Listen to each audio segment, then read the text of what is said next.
Hey everybody, this is Jen Kleinhens. And this is Rob Vose. And you're listening to another episode of Everybody Hates Your Brand, a podcast where we talk about our experiences in marketing, from CRM to brand and everything in between. Join us today as we talk about agency versus client side, the eternal question, what's best for you? So yes, it's an interesting topic, this, and certainly a question I get asked a lot, and have been asked a lot. What should you do for your career? And I just want to clarify what we mean by agency side and client side here, and maybe more specifically the agency side. Both Jen and I have been lucky enough to work client side and agency side, and we both worked in big and small agencies in terms of scale of people. We were both fortunate enough to be planners.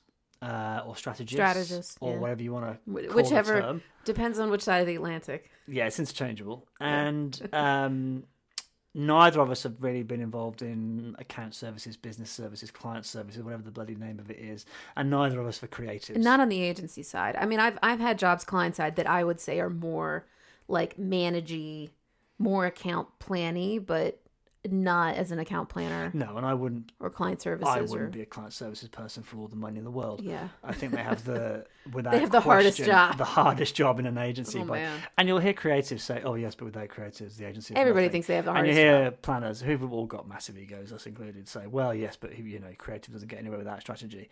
But actually, the people who have the toughest job without question is client services or business services, whatever you want to call them, because they have to manage the egos in creative, the egos in planning, the egos at the clients. So before we go any further, a shout out to our client services, business services friends and colleagues we've worked with in the past. You do a fabulous job. So what I thought we'd do, now we've kind of nailed that down, that we're talking about planning strategy roles in an agency, and obviously client side we're talking about marketing manager, marketing type roles. Neither of us have ever been a brand manager in the classic sense of a Unilever or a Procter and Gamble. What I wanted to talk about was agency life first. I don't know why, but I think it's more. People are curious about it. It's more who compelling. Haven't I think if you're a client side marketer, there's a certain glamour for some reason. I think still to an extent. Mad Men did this. Don Draper did this. I blamed on him. Yeah. So both Jen and I have worked in big agencies, small agencies. We met actually for the first time at DDB in Sydney, and I always swore I'd never go agency side. It always seemed like far too much hard work for me. And then I got offered a job at DDB in Sydney, and Sydney is the key word there. The chance to go and live and work in Australia was something I wasn't going to pass up. So I moved over there, and the first thing that really struck me about client side is. And it kind of talks to what you were saying earlier, Jen, about client side. You have more space, I think, to grow and learn and actually, quote unquote, do marketing. So what I mean by that is, when you're client side, a lot of your time is spent. Certainly, if you get to a certain managerial perspective, you become more of a HR and budgeting person than you do a marketeer. And the time you get to spend doing marketing and working on marketing projects is less and less. I've certainly just quickly done a year maternity cover at Game as head of marketing. Slightly more complicated title than that, but let's go with that. And I'd forgotten how much minutiae is involved client side that you have zero idea about agency side.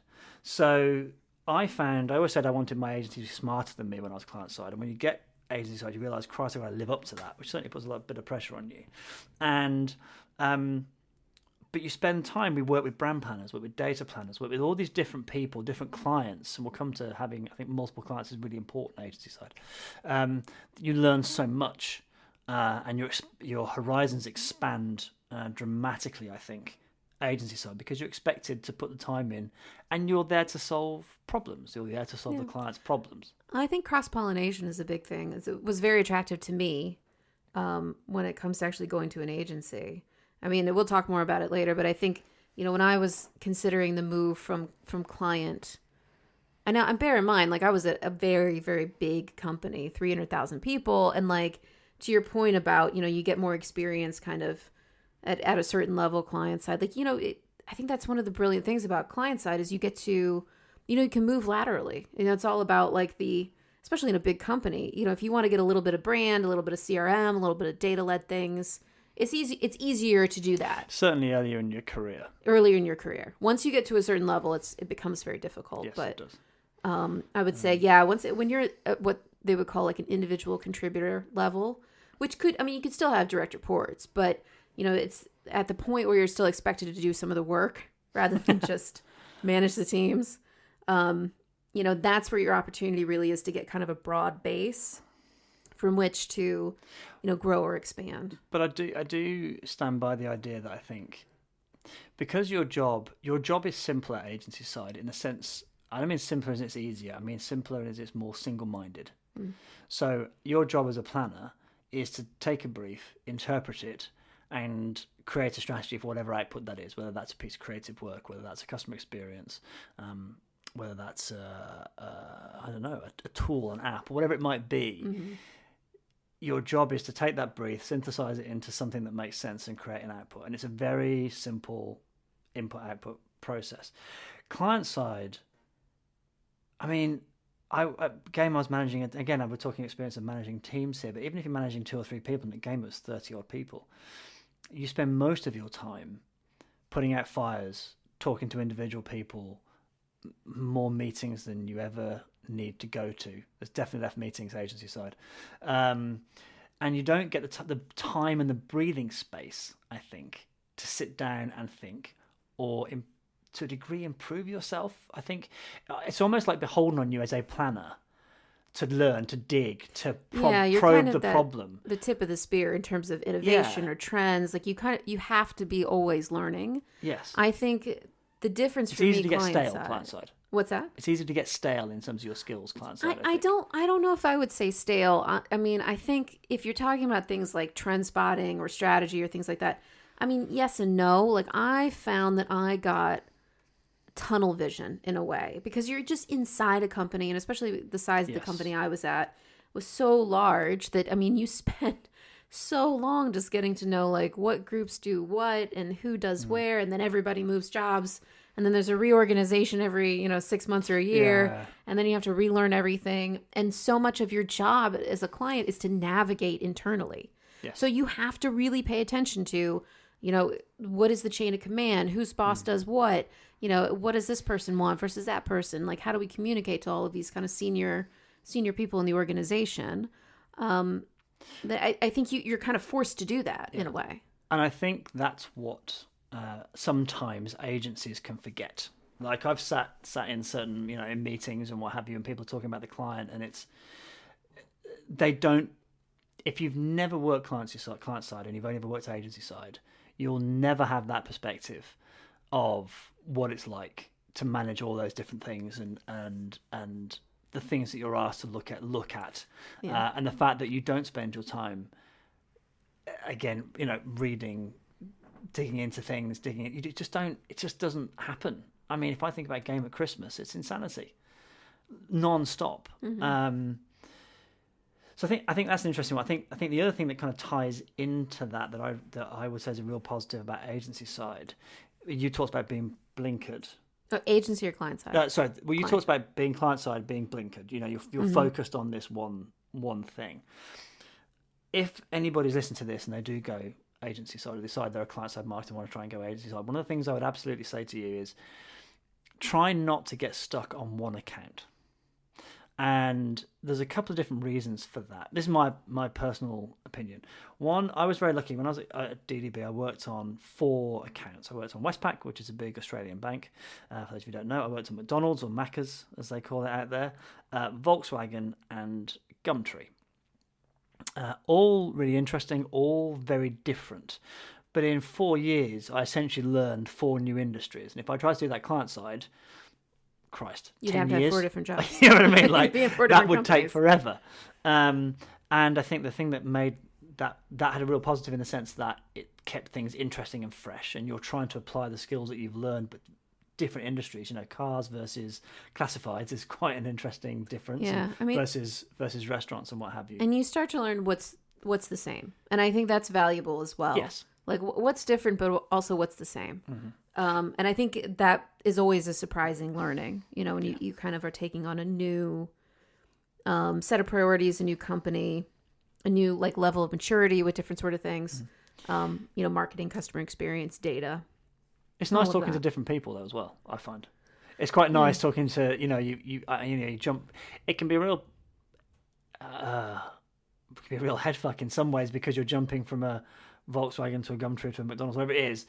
You kind of go, Christ, you've got to switch gears pretty quickly. Your thinking hat. Yeah, exactly. but I like that, and I like that kind of challenge. I think the other thing I would say about trying to get multiple clients is not just the variety, but it's also one of the negatives of agency life, which is that all it takes for a client is for a new marketing director to turn up.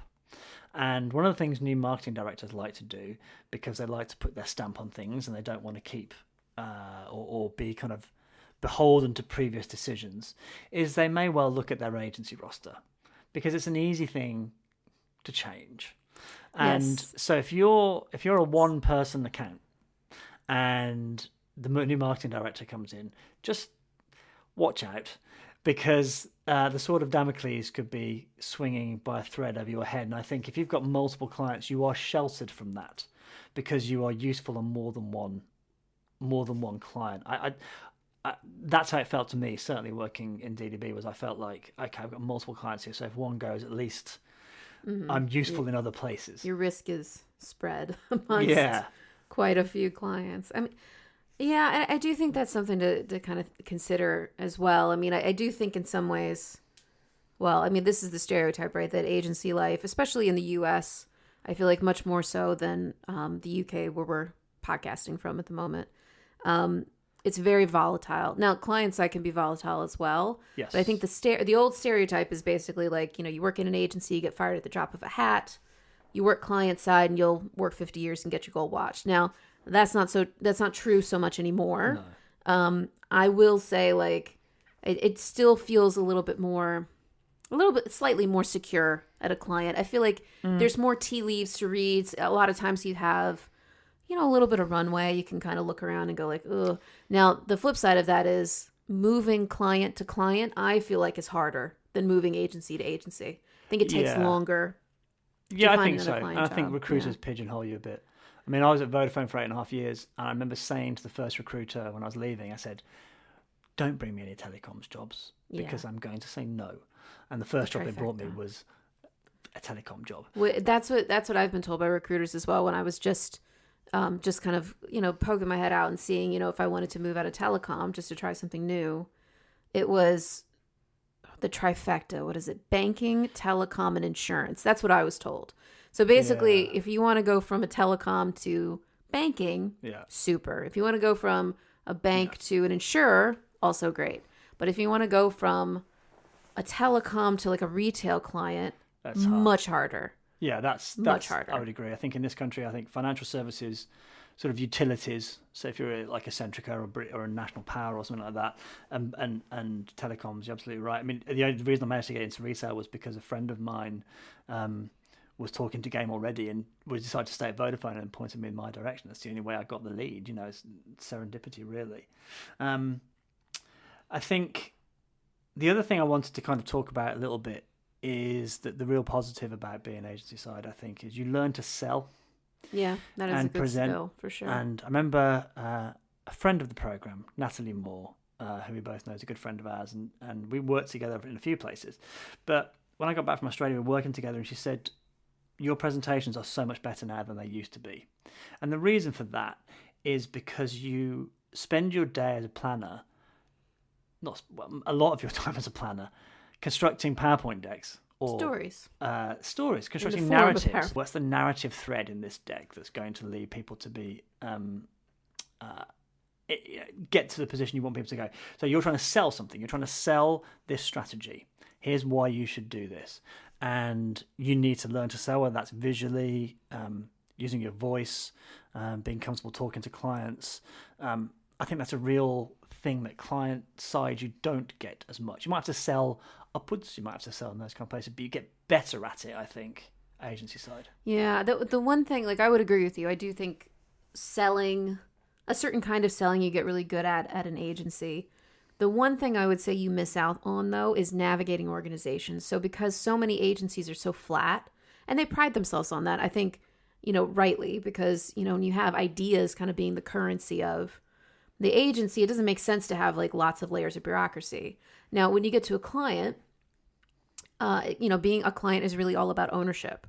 And so when it comes to ownership and getting budget or getting attention for something that you own, you have to know how to not just navigate through marketing. You have to know how to navigate through IT or finance or wherever, you kind of need permission to play. But I mean, I really feel like that's something, management skills and navigating an organization, I feel like you kind of miss out on.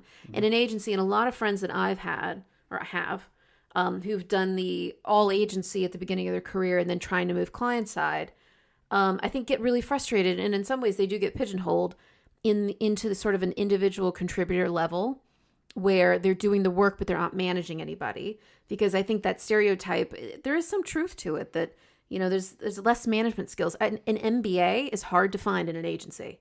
And if you have an MBA and you work in an agency, a lot of people go, why do you have that? Why aren't you a client? But I do think that, that's something that definitely agencies could improve upon is hard management skills. But on the other hand, it's hard to do it because there isn't much organization compared to a client that may have 300,000, 500,000 people working in the organization. And I think it manifests itself in not just in terms of that navigating the client, but also a lack of empathy in how hard that is. Mm-hmm. So if you've never worked client side again, you'll never know the joy of legacy systems and data lakes and all that stuff that sounds so simple at agency side. Yeah, it's just like, get a new single platform. view customer, just talk to this client, just talk whatever it is. Yeah. Why can't you make this piece of data talk to this piece of data? Because we're running off 1970s mainframes. That's why. It's all on tape. Our computer is the size of a room. It's all on tape. And we use those, what are those cards they used to print and punch holes in? That's before our my data. time, yeah. sir. I'm not that old. So I think that can sometimes lead to a bit of a lack of empathy in why things can't be done. And I think being able to, there's two elements to that. One, I think being able to present that view of the world to an agency that says, look, it's not always easy to do these things. And actually you've got to bear that in mind and understand that if you're going to present a not pie in the sky, but kind of like a grand vision, check if it's possible, at least a little bit first. Because I've been sat on both sides of the fence and someone's come and said, you should do this and that. And I'm like, do you have any idea how much money that would cost and how difficult that would be to get the business to sign off on that? There is a fatigue that sets in client side because you're all practical, you're all effectiveness, you're all efficiency. Yeah. And, sometimes it's nice to have the agency come in and kind of sell, agency, consultancy, whoever, kind of come in and sell you something that sounds amazing. It's going to do this. It's going to do that. It's so easy. And the entire time in your mind, you're having a second conversation and you're like, oh, involves data. IT is never going to go for that. Yeah. Involves, some other group. Oh, no, I don't have any money in my budget for that. They're not going to give me money for me to do something that I own that's not going to be on their bottom line. There's always a secondary conversation kind of happening in your head. And I think it's worth saying that, a lot of your job client side is to mitigate risk. So like step number one in mitigating risk is poking holes. So this is why a lot of times, you go in, you present something and, a certain kind of person or certain kind of client will sit there and go like, not right, not going to work, blah, blah, blah. But it's not because they're a terrible person. It's because that's their job, is to look at something that, you have created this grand vision where, there's maybe like 50 or 100 assumptions that something can happen. Whereas they've got the experience of the people and the organizations, all the work it takes to get that done. And their job being to protect the brand. Their job as a steward of the brand, whether that's as a marketer or product manager, or whoever, is to make sure that if they do take on this amazing idea that you've brought them, that it's not going to launch and destroy the company. I get that. I get that. Or I will say, though, it is the agency's job. I think that risk stuff it's very easy for that to trip over into cynicism. Yeah. And I easily. speak as a, it's very easy to go from skepticism to cynicism. If you've been in an agency for a long time, oh, it'll never work. We've done that before. We did that 4 years ago and blah, blah, blah, didn't work. And I want, an agency shouldn't shy away from challenging a client. It's But a balancing act. challenge it in a realistic way. Understand what your client is capable of, understand the budgets, understand that, and challenge within that framework. Don't go, you should spend $1 bajillion on a DMP or something, you know what I mean? Something completely that they're never going to do, because all the client will do is look at you and go, what are you talking about? Well, We can't do that, and it makes you look like you're not in touch with what the client can or can't do. But as an agency, you've got to find that balance between pushing and trying to break through that cynicism, but not being wildly unrealistic in terms of what you're suggesting. Yeah, I mean, I think it's a difficult one. It's always a balancing act, because as an agency, like, you want to know your client's business deeply. But I think the fact of the matter is you're never going to really know it as deeply as they do, because they live it, they breathe it, they're there every day. They may have been there for 10 or 15 years, and you're going to do your best. But part of the value of an agency or consultancy is this idea of the fearless foreigner, right? Like this idea that you come in and you see things that they may have missed because they've been heads down on something. Can't see the wood for the trees. Yeah, you can't see the forest for the trees, or the wood for the trees. When the the UK expression now. goes. So I think part of your job is being optimistic. It is saying, like, this is the future, this is where you need to go. And I think it's staying ahead of the clients to say, you may not think this is an issue now, but all of your competitors are doing this. So in 10 years, when you wake up to the fact that this should be happening, it's going to be too late because you haven't been preparing for it. So part of it is, I think, yes, you want to sell them this vision of the future. And back to the pragmatic piece, like you want to help them or handhold them to the point of, this is all of the steps you're going to have to take along the way. And I think if you miss those steps, if you miss the, this is how we know, your brand, we know how it works, we know who you need to talk to, we can smooth that path for you. Because to me as a client, those were the most valuable agency relationships. They bring you something that pushes you, that's something new, it's something interesting, but then they recognize the points of friction inside of the actual organization. It's in the bounds of reality, of the client reality. Yeah. And I think your point, you're talking about the role of an agency, and I think that bit about, we talked about blinkers before. As an agency, you can't have blinkers. And as an agency, essential job is to every now and again take the blinkers off the client, and give them that broader vision that maybe they haven't thought about. And I think that's really, really important. So, if we think about the kind of flip side of this, about I think we said talk about agency. You've got you do more marketing, quote unquote. You've got broader. You're solving people's problems. You've got a clearer role in the sense of brief, synthesized output.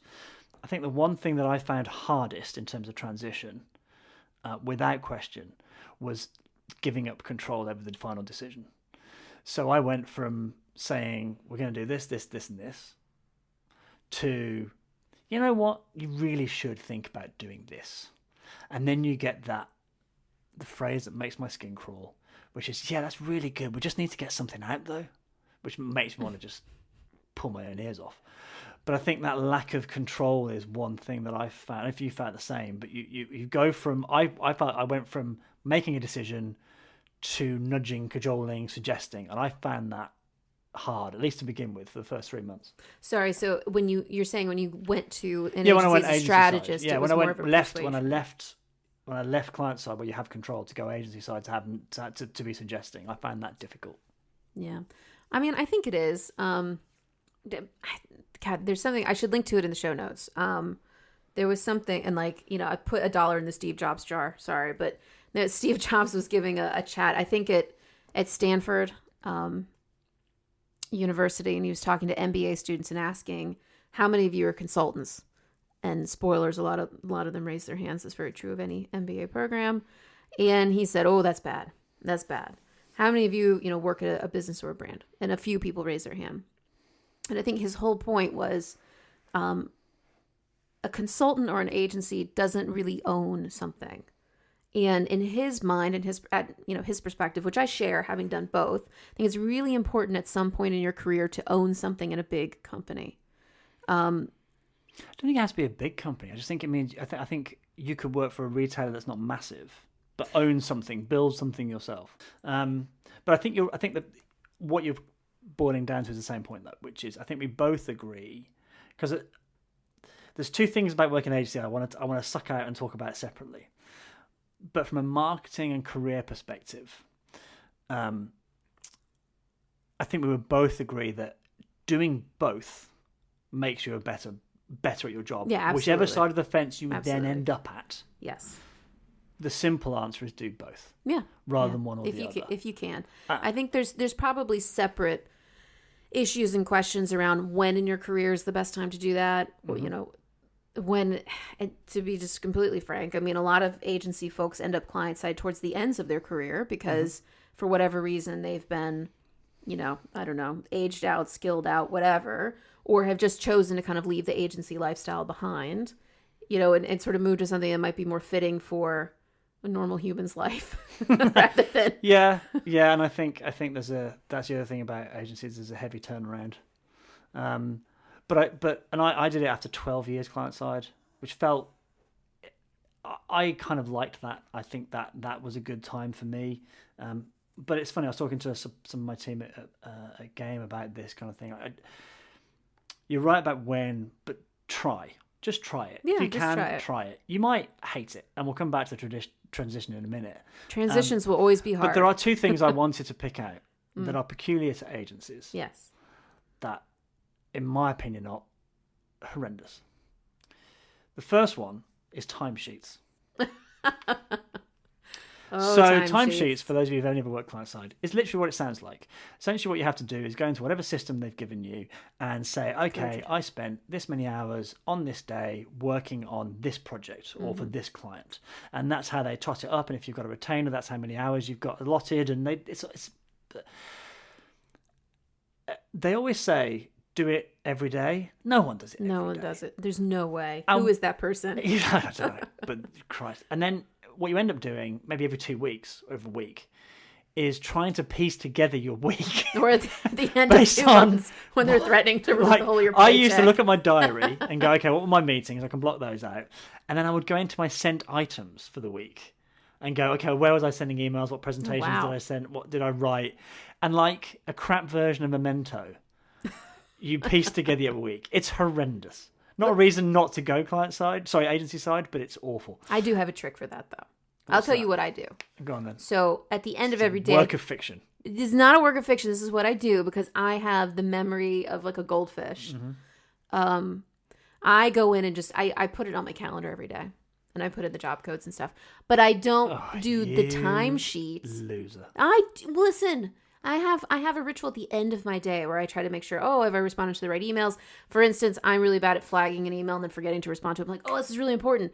Oh, I guess I didn't respond to it. So I have built in my life, very painfully have gone through Most of you will end up like me, doing it every 2 weeks because it's too awful to think about. Listen, I'm not saying I do the timesheets. I'm saying I put it on the calendar so when it's time to go back and do the timesheet, it doesn't take an hour to do it. It just takes 5 minutes. Well, that's the other one. The second one, and this is kind of contentious, is pitches and how horrific pitches are. So that's a whole kettle of fish. It is. I remember at DDB in Australia, I remember being in the pub in Sydney, talking to an account director, and we were talking about pitching, and he said, I love pitching. I'm paraphrasing now, and I'm not going to do the accent because he wasn't Aussie. And he said, I love it. It's like teams coming together, trying to work on a problem. Like, I don't care if I have to work weekends or nights because it's energy. And I'm like, no. Weekends are playing golf and eating and sleeping. Eating. They're not there for working every hour God sends. I remember working on a particular pitch and I was like 4 consecutive nights of 12 a.m. through 2 a.m., 3 a.m., 4 a.m. And then we pitched at 9 a.m. The actual pitch itself, the actual meeting, I like. Everything else is awful. And the reason it's awful is because you have your day job to do. But everyone expects you to do the pitch and the day job at the same time, in the same amount of time. Yeah, if pitches were my only job, it'd be great. It'd be really fun. But I mean, I wanted to be a pitch doctor. So, like, one of the professors at Brand Center, where I got my grad degree and all of this, Peter Cowder, so he's a very famous pitch doctor. I always thought he had the coolest job because he can basically, to be clear, I've only ever taken a class from him. I've never been in a pitch that he's pitch doctored. Right. But in my mind, his job was like parachuting in. He saves the day into this big, where they're all just, sleeping on a table and eating Chinese food for 2 weeks straight. And he goes, did you know, just do this, this, and this. And then it's perfect and it's wonderful and it's great. Yeah. I thought that sounded like an amazing job. If you've got I've worked at agencies, I've had new business teams and all that sort of stuff. It's fine because that's what you do. But if you've got retainers and actual existing clients who are paying the bills, it's very, very. It's just draining. It's just hard work. It's really hard work, and it's awful. And I have to be honest. I think part of it is psychologically very draining because it's not like you're getting paid for it. Do you know what I mean? It's a huge risk. No. And we talked about that the other day, didn't we? We're talking about when you come out of a pitch. You're exhausted. You're broken because you've been, to get all Kahneman, you've been using your system 2 brain. You've been thinking so hard that you come out of it and you're broken. I remember, normally we'd end up at the pub, but I remember once somebody put in a workshop for another client the afternoon after a pitch. I'm like, no way. Are you having a laugh? I've got nothing left.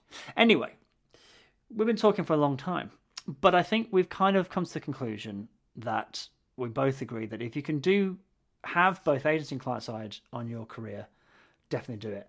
In the last couple of minutes here, the transition between the two. Now, I found it really difficult, as I said, the first 3 months, for 2 reasons. One, I was moving to a different country, although one I'd visited a few times and knew relatively well. And 2, I was moving the agency side, so we have a double whammy. And I was super fortunate that I had an amazing boss, who I will name check here, Simone Blakers, and I had a fantastic creative director called Scott Smith, who I knew was cool when his ringtone was TNT by AC/DC, and I thought this guy's all right. And we had some great client services people, and they helped me through it. They understood the transition was going to be hard going from agency to client side. But you need somebody there. You need support. You need understanding. You need some patience, some empathy that it isn't going to be right from day one. No matter what superstar credentials you bring with you, it's going to take time.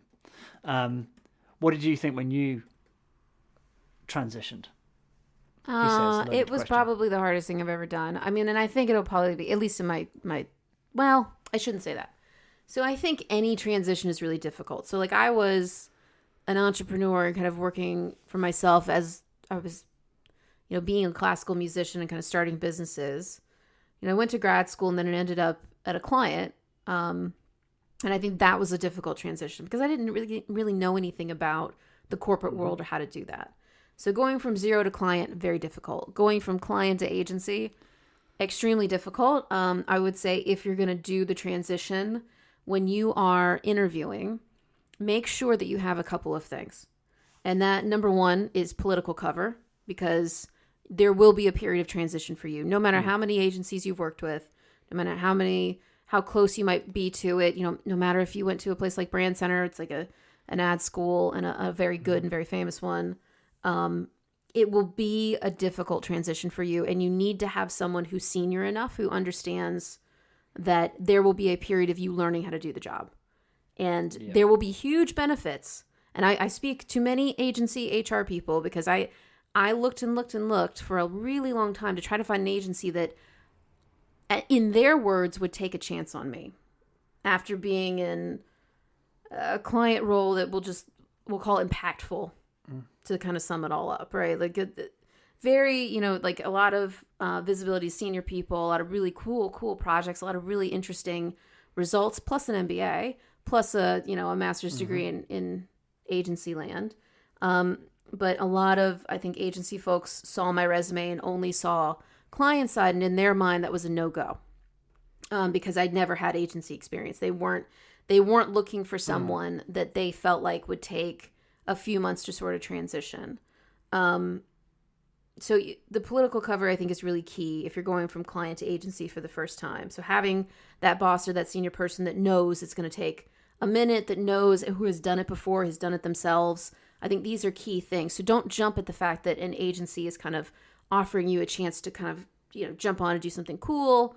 I would say really vet the opportunity, because if you don't look before you leap, it may not turn out that well. So political cover is one thing. I would say timing is the other one.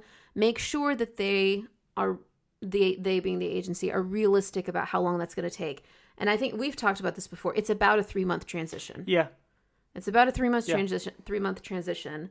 And I think once you do that, there's huge benefits to having someone who's worked in a client who now is in an agency. Yeah. But like anything, I mean, there's going to be a period of, just kind of learning the ways, learning the language, learning, what's valued agency side versus client side. And that's really difficult. Now, moving from an agency back to a client, I would say there's a lot of things that we've talked about here that, you can do to sort of prepare yourself if that's the direction you either want to try or you want to go permanently. And again, I think it all depends on how senior you are, how long you've been at an agency, your skill set. Are you, for instance, an account person? Are you, client services? Or are you trying to be, a strategist going to like more of a managerial role? How senior is that role? How senior was your role in the agency? These are all things I think to bear in mind, because it's a different thing going from being a, chief strategy officer at a large agency to being, a CMO or a director of marketing or something. I think the other thing I would throw in, and the last thing I would throw in, is when you talk to agency people about going client side, they think it's going to be really boring. Like, they think of the boring jobs. They think of forgive me, all people who I've known and love at Westpac, but they think of banks and things like that. I've worked in video games. I've worked at video game publishers. I've worked at Disney. I've worked at some really cool places. So what I would say is, if you can, find something that you are interested in, something that you enjoy, something that, a brand or something that you have some passion for. Because, as Jen pointed out earlier, you will be living and breathing that brand. So make sure you give a damn about it before you jump. Yeah. And that should Don't just see go. you through the tough times. Just go. I'm going to work 9 to 5. Yeah, just go exactly. for it. I'll learn to love it. Even in the tough times at game, and there've been a lot. The fact that it's video games and it's something I'm interested in and care about, every now and again sees you through the tough times. So we've been talking for a long time. Hopefully you found that enjoyable. What I would say is, I think we both say this, simply put, try and do both if you can. And hopefully you found that discussion useful.